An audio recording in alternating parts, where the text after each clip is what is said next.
అలాగే స్వామివారి యొక్క ఆశీస్సులు అందరికీ ఉండాలని మన రాష్ట్ర వినాయక చవితి పండుగతో రాష్ట్రానికి పట్టిన విఘ్నాలన్నీ తొలగిపోయి రాష్ట్రం అభివృద్ధి బాటలో నడిచి రాజధాని పూర్తి కావాలని నెల్లూరు పార్లమెంటు టీడీపీ అధ్యక్షురాలు AP works board chairman Abdul Aziz ఆకాంక్షించారు.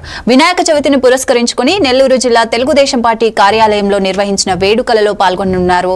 గణనాథునికి పూజలు చేశారు. ఈ సందర్భంగా అబ్దుల్ అజీజ్ మాట్లాడుతూ విఘ్నేశ్వరుని ఆశస్సులతో విఘ్నాలు తొలగిపోయి ప్రార్థిస్తున్నట్లు వెల్లడించారు.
అందరికి నమస్కారం.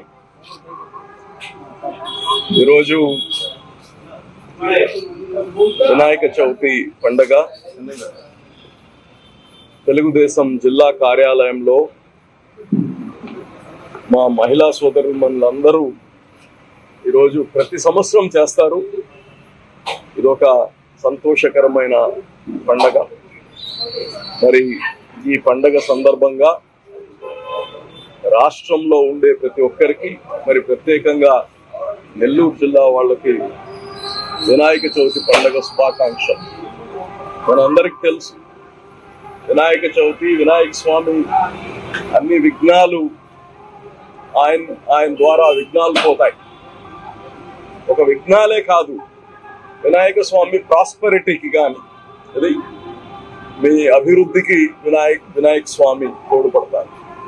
అలాగనే చదువుకి, జ్ఞానానికి, ఇవన్నీ దేవుని అనుగ్రహంతో పాటు మనం కానీ మన కర్మలు బాగుండాలి.